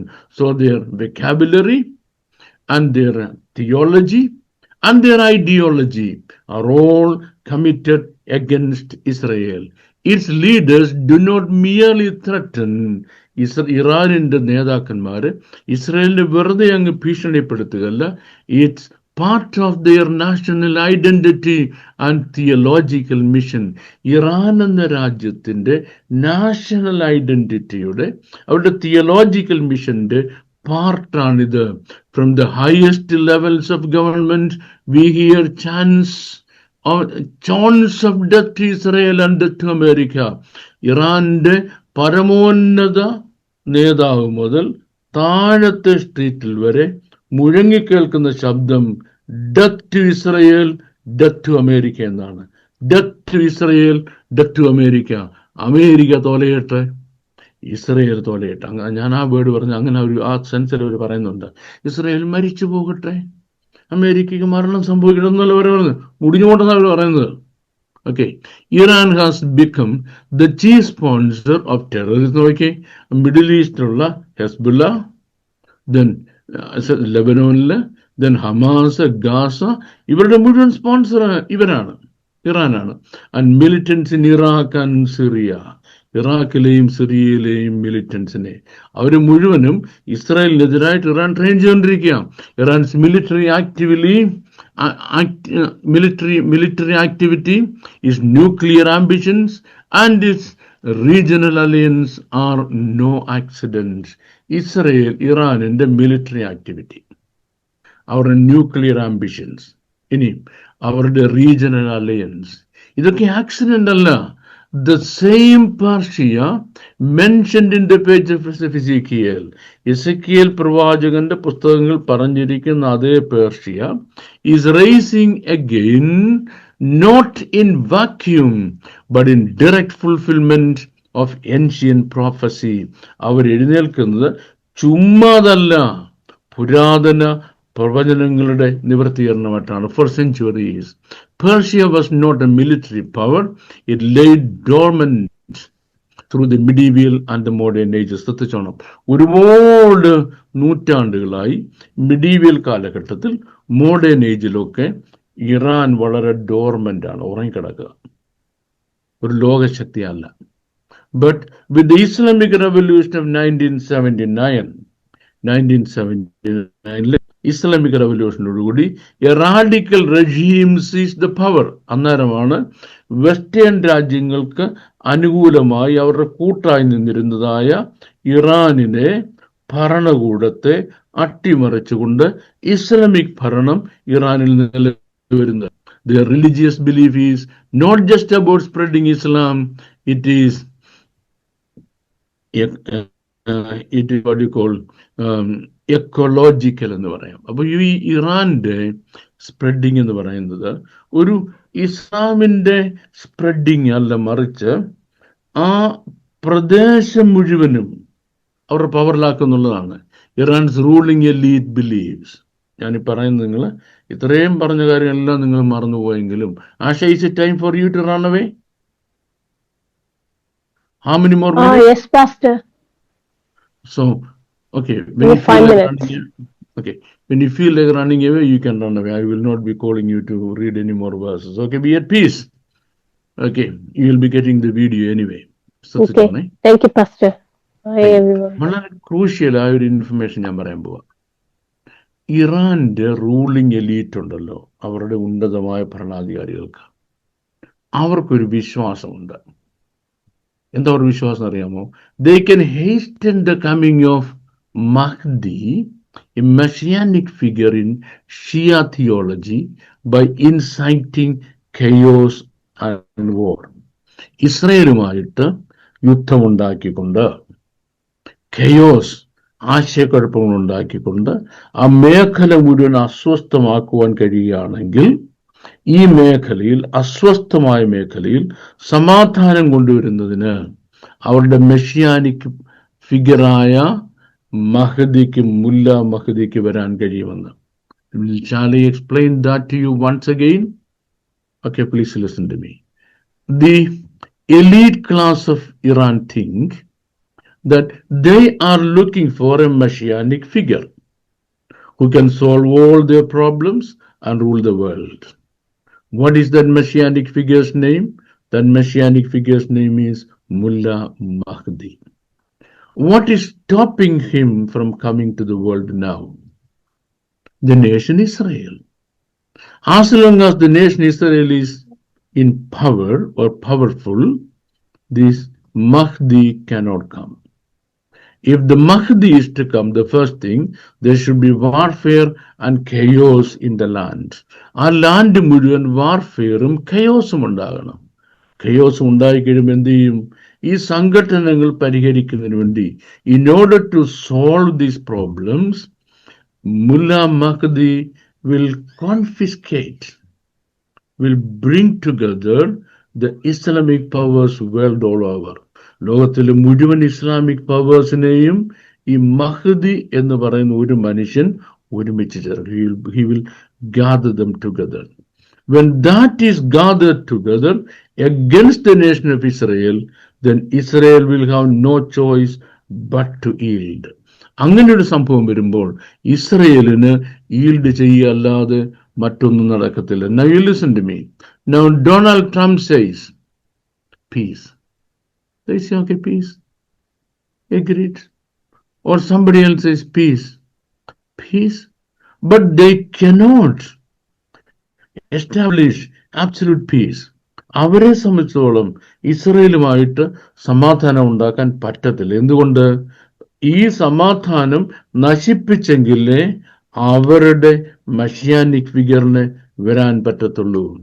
And central to that chaos is a confrontation with Israel, the nation they see as a satanic force. Listen to me. ഇസ്രയേലിനെ Iran കാണുന്നത് ഒരു satanic force ആയിട്ടാണ്. Standing in the way of the divine destiny. അവരുടെ divine destiny ഉണ്ടല്ലോ, അവരുടെ Mahdi വന്ന് രാജ്യം ഭരിക്കേണ്ട ആ divine destiny തടസ്സപ്പെടുത്തുന്ന ഒരു പൈശാചിക ശക്തിയാണ് ഇസ്രയേൽ എന്നാണ് ഇറാൻ ചിന്തിക്കുന്നത്.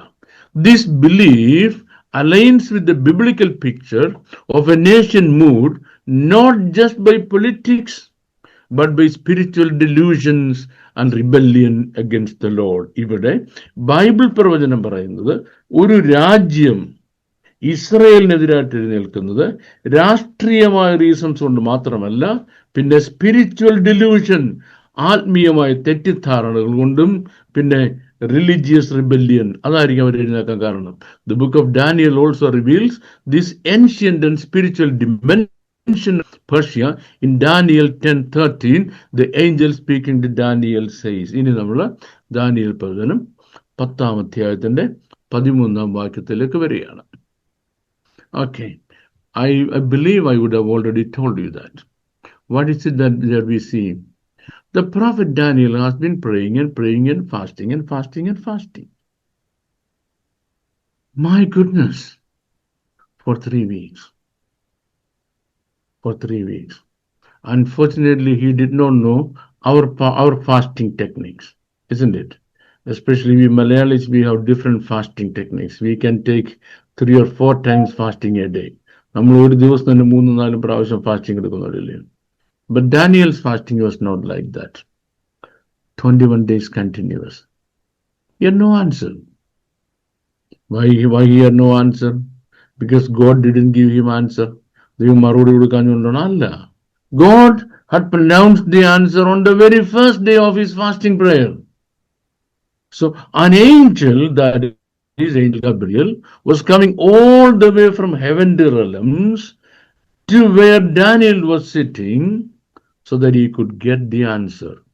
ദാനിയേല് ഉപവാസം എടുക്കാൻ തുടങ്ങിയ ഒന്നാമത്തെ ദിവസം മറുപടിയുമായിട്ട് ഒരു ദൂതൻ സ്വർഗത്തിൽ നിന്ന് പുറപ്പെട്ടു. So traveling all the way through, he came to the airspace of Persia. പേർഷ്യയുടെ എയർസ്പേസിൽ വന്നു. So then what happens?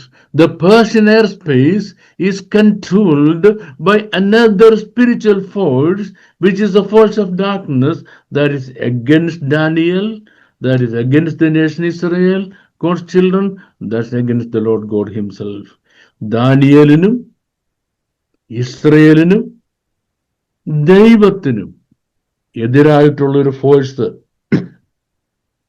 എവിടെ ഉണ്ട്? Over the surface of the nation Persia. Persia എന്ന രാജ്യത്തിന്റെ മുകളിലുണ്ട്.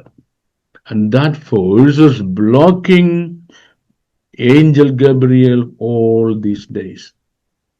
Finally, a greater angel called Michael from heaven came and he removed that demonic force so that the angel Gabriel could come down to Daniel with the answer of his prayer.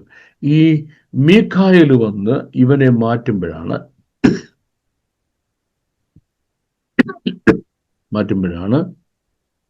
ഗബ്രിയേലിന് ദാനിയേലിന്റെ മറുപടി ലഭിക്കാൻ കഴിയുന്നത്. So what does it mean? It means Persia is a nation controlled by a power not on this earth but far above this earth, and that power is not the power of the Holy Spirit but the power of the evil spirit.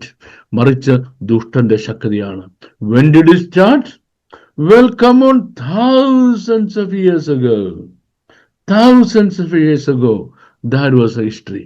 Well, that's what we should always keep in our mind whenever we are saying or speaking anything about the power of Persia. Okay, now we are coming back. The same spiritual force is still at work today, and the modern Iranian regime appears to be under its influence. Look, thousands of years ago, ദാനിയേലിന്റെ പ്രാർത്ഥനയ്ക്ക് മറുപടി മുടക്കിയ demonic powers. The demonic powers that blocked the answer to Daniel's prayer, the same demonic powers is working over the land of Iran, and that's why it is standing against the nation of Israel today. Today's geopolitical landscape, Iran has forged unprecedented alliances with Russia, Turkey, and many other nations we see in Ezekiel chapter 38. I made a mistake. ഇന്നത്തെ Jio politics പഠിക്കുമ്പോൾ കേട്ടോണേ, ഇറാന് ആ റീജിയന് പുറത്തുമുള്ള ഒരുപാട് രാജ്യങ്ങളുമായിട്ട് ഇസ്രയേലിനെതിരായിട്ട് സഖ്യത ഉണ്ടാക്കി കഴിഞ്ഞു. For the first time in recorded history, these nations are cooperating militarily and economically in ways that mirror the prophetic coalition described by Ezekiel. After thousands of years gap, listen to me, for thousands of years, Iran was dormant. ഒരുപാട് വർഷങ്ങൾ Iran dormant ആണ്, Persia dormant ആണ്. ഇപ്പൊ ഉയർത്തെഴുന്നേറ്റ് വന്നപ്പോ 2500 വർഷം മുമ്പ് യെഹെസ്കേൽ പ്രവചിച്ച പ്രവചനത്തിന് നിവർത്തീകരണമായിട്ട് ആ കോയലീഷൻ നിലവിൽ വന്നു. In Syria, Iranian Revolutionary Guards force and Turkish interests have intercepted the battlefield of Syria only miles from Golan Heights, a strategic location for an end-time invasion into Israel. ശ്രദ്ധിച്ചോണേ,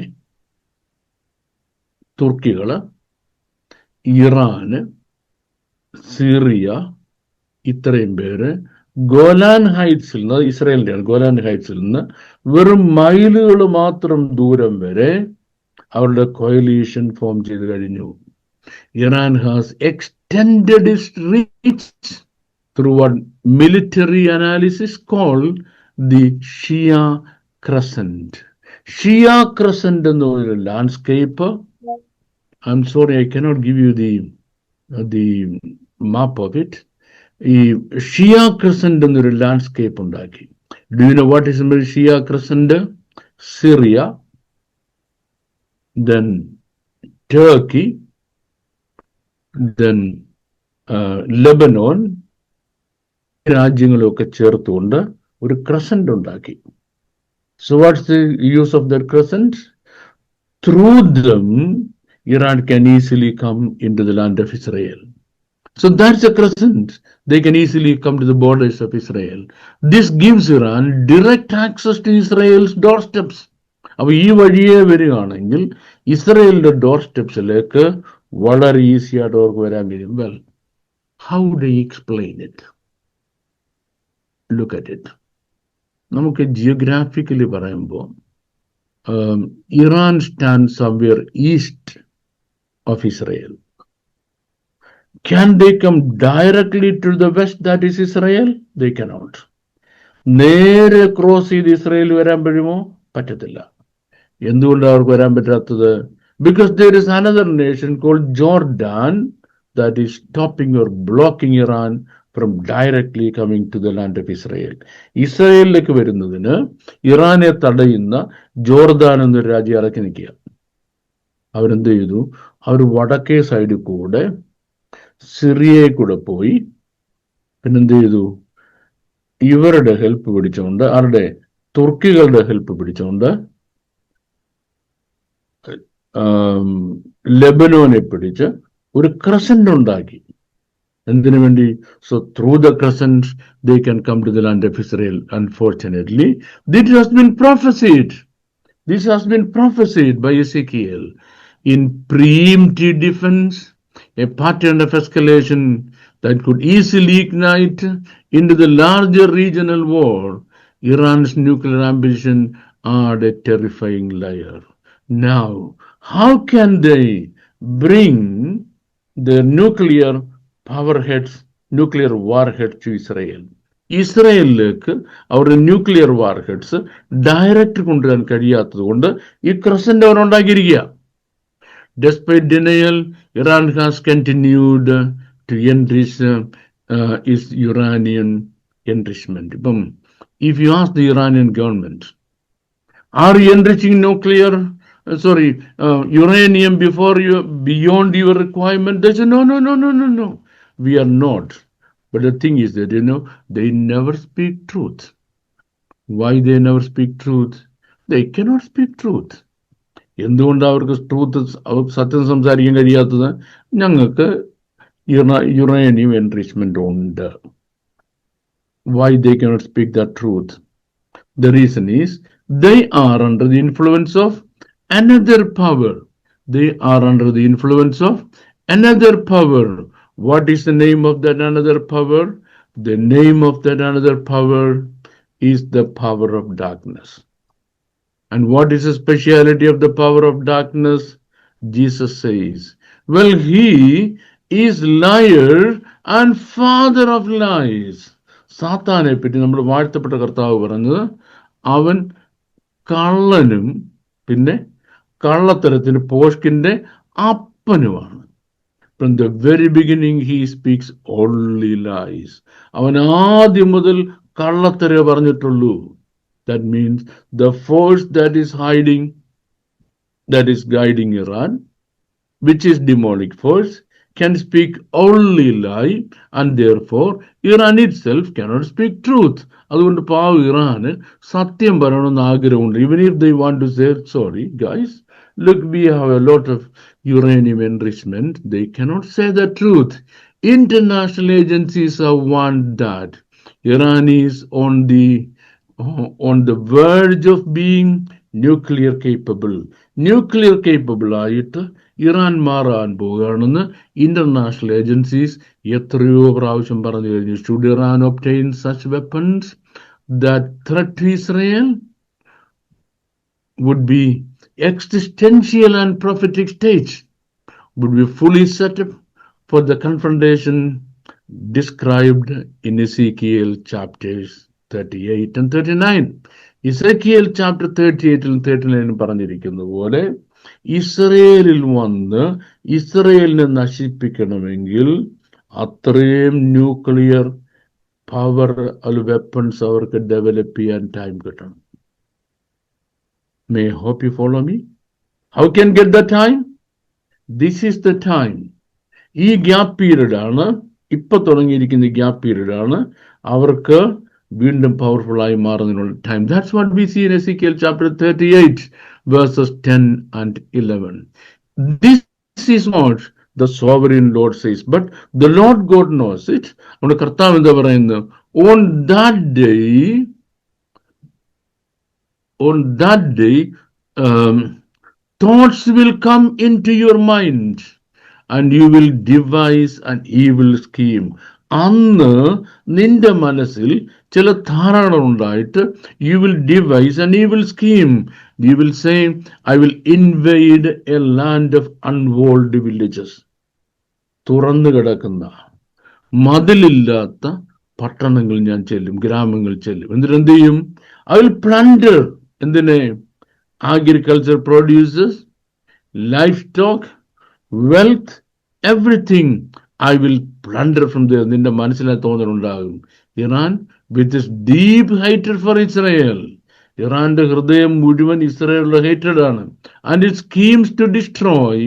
It is already walking on the footsteps of that prophecy. 2500 years ago, Ezekiel പറഞ്ഞ ആ prophetic ലൈനിൽ കൂടെ ഇപ്പോൾ Iran നടന്നുകൊണ്ടിരിക്കുകയാണ്. All of this tells us that the rise of Persia in the modern world is not a political coincidence, it's a divine revelation. So what happens in Iran is not a political coincidence. രാഷ്ട്രീയമായി സംഭവിച്ച ഒരു coincidence അല്ല. Then what is it? It is a prophetical divine revelation, a sign to those with eyes to see and ears to hear. Listen to me. നമ്മുടെ വാഴ്ത്തപ്പെട്ട കർത്താവുകൾ, when you see all these things happening, so what are we doing now? What we are doing now? We are reading the Bible. We understand or not understand, I don't know. Many people read hundreds and hundreds of pages of the Bible every day. They're great. I cannot finish reading in one chapter a day.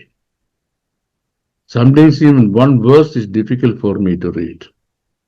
And some days maybe one word, where I'm stuck, so I can't read.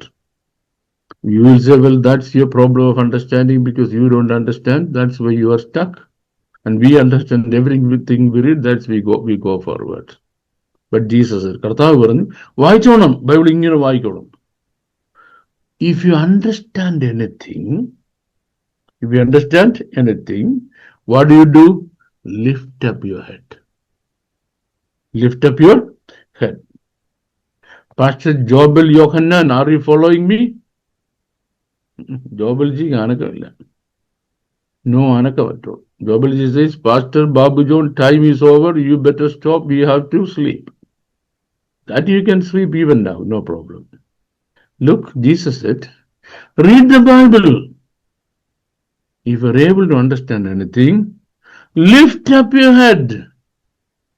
Why you should look up your head? Look up. And first, look at the world of nature. Look at the world of nature.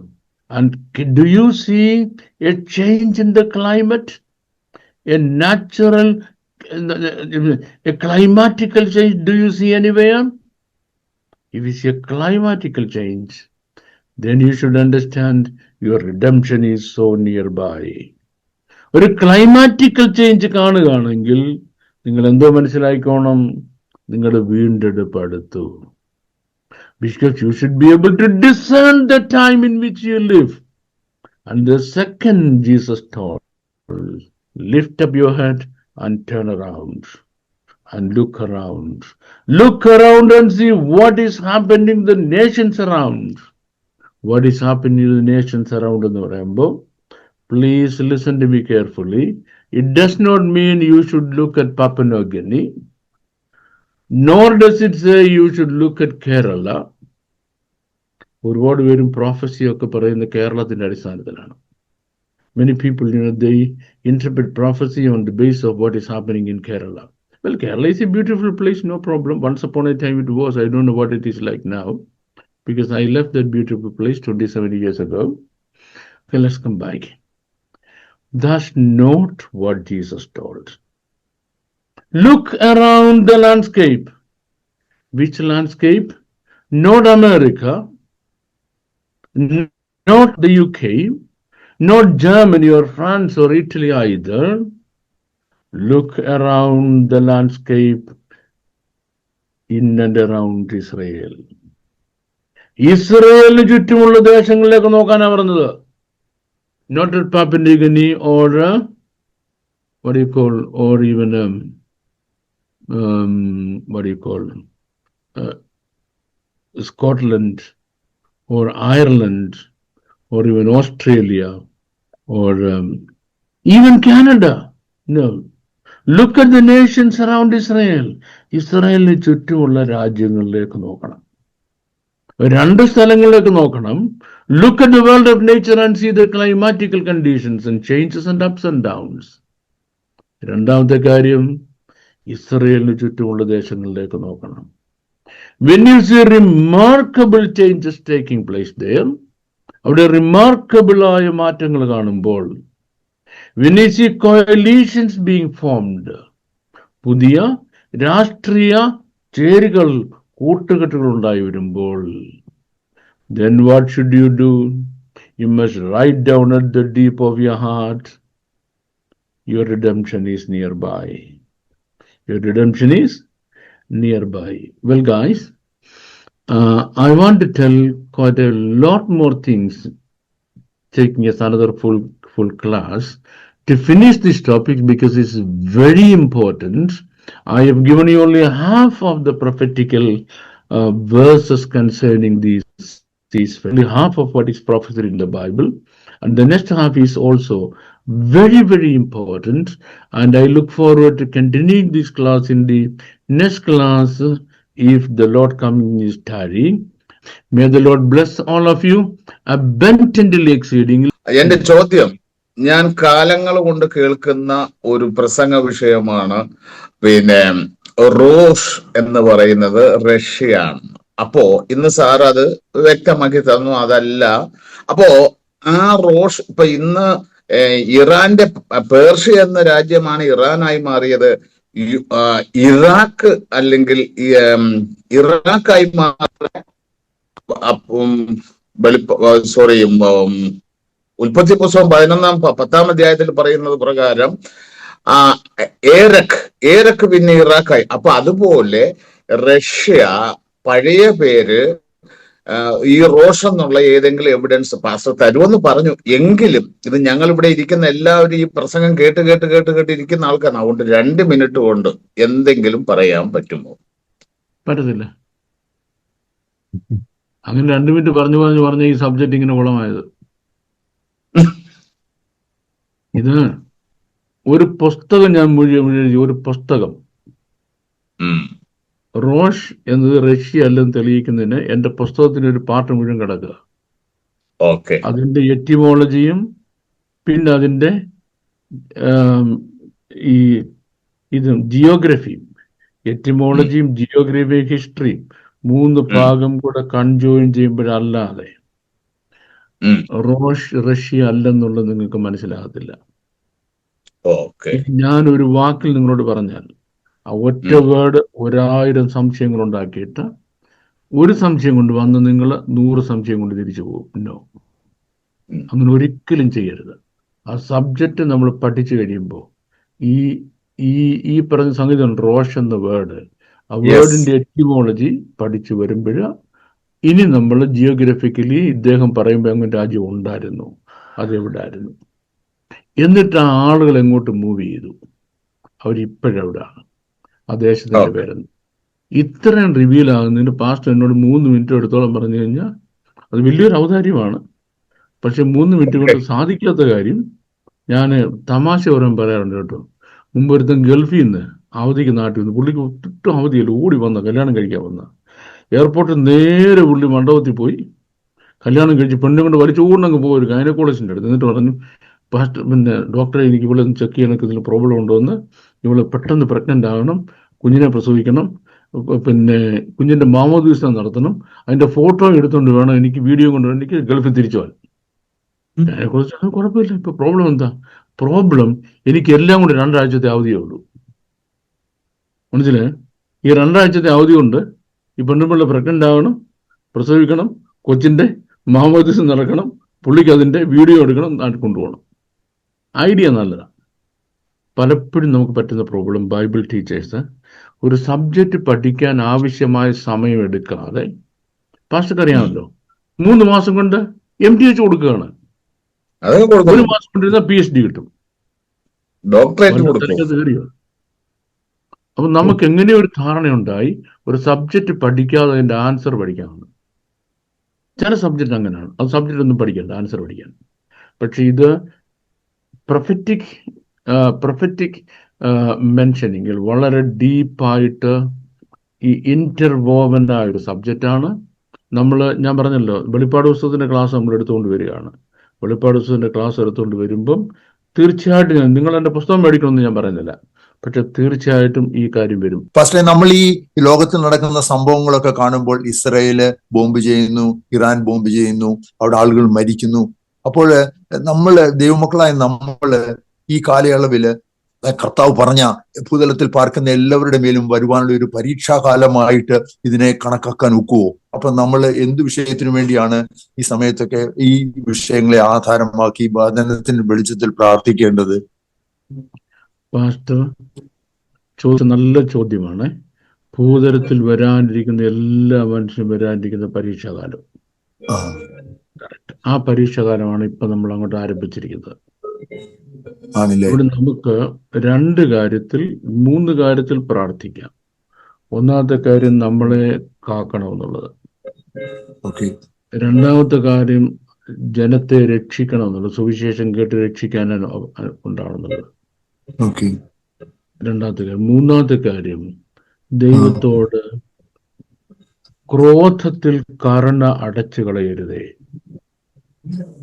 Even when you are wrathful, your mercy shall not be closed. ഈ 3 കാര്യത്തിന് നമുക്ക് പ്രാർത്ഥിക്കേണ്ടത്. ദൈവം നമ്മളിൽ നിന്ന് പ്രതീക്ഷിക്കുന്നുണ്ടല്ലേ? Yes, that's what God expects from us. അതാ ദൈവം നമ്മളിൽ നിന്ന് പ്രതീക്ഷിക്കുന്നത്. അപ്പൊ അത് വാഴ്ത്തപ്പെട്ട കർത്താവും അത് ലൂക്കായുടെ സുവിശേഷത്തിൽ പറയുന്നുണ്ടല്ലേ? സംഭവിക്കാനുള്ള എല്ലാത്തിൽ നിന്നും ഒഴിഞ്ഞു പോകാനും മനുഷ്യപുത്രന്റെ മുമ്പിൽ നിൽപ്പാനും പ്രാപ്തരാകേണ്ടതിന് ഇപ്പൊ നമ്മള് ഉപവസിക്കാൻ പ്രാർത്ഥിച്ചിരിക്കണോ? തീർച്ചയായിട്ടും ഈ വിഷയത്തിന് വേണ്ടി പ്രാർത്ഥിക്കണം. അപ്പൊ നമ്മളതാണ് ദൈവം നമ്മളാണ് പ്രതീക്ഷിക്കുന്നത്.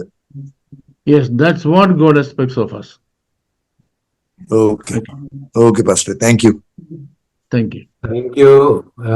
മർക്കോസ് PC. ഉണ്ടായിരുന്നതും ഇല്ലാത്തതുമായ മൃഗം 70-ൽ ഉൾപ്പെട്ടവനായ 8-മൻ ഇറാൻ ആണോ അല്ലയോ എന്ന് പറഞ്ഞാണ്? അല്ല. Okay, thank you. Welcome.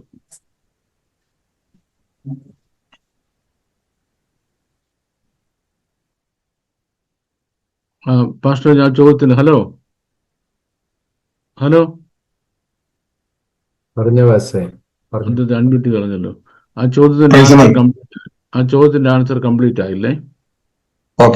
Exclusively Iran അല്ല. അങ്ങനെയാണ് ഞാൻ അതുപോലെ പറയാൻ പറ്റുന്നത്. എക്സ്ക്ലൂസീവ്ലി ഇറാൻ അല്ല. അങ്ങനെ നമ്മൾ മനസ്സിലാക്കേണ്ടത്. ഇറാന്റെ സപ്പോർട്ട് ഇല്ലാതെ നടക്കത്തില്ല, പക്ഷെ അത് എക്സ്ക്ലൂസീവ്ലി ഇറാൻ അല്ല. ഓക്കെ, ഞാൻ ഒറ്റവാക്യം പറഞ്ഞത് അത് വിശദീകരിക്കാൻ ഒത്തിരി സമയം വേണ്ടി വരുമെന്ന് എനിക്ക് അറിയാവുന്നതാണ്. I appreciate your integrity. Yes, not exclusively Iran. Okay, thank you. Welcome. സാറേ, ഇപ്പോൾ വന്ന ഈ പീസ് ട്രീറ്റ് ഇറാന് ഈ ന്യൂക്ലിയർ ബോംബ് നിർമ്മിക്കാനുള്ള ഒരു അവസരമുണ്ടോ? സാറിന്റെ ജിയോ പൊളിറ്റിക്കലില് രണ്ടാമത്തേത് അമേരിക്ക ബസ്റ്റർ ബോംബ് ഇട്ടു തകർത്തു എന്നൊക്കെ പറയുന്നത് കള്ളത്തരമാണോ അതോ സത്യമാണോ?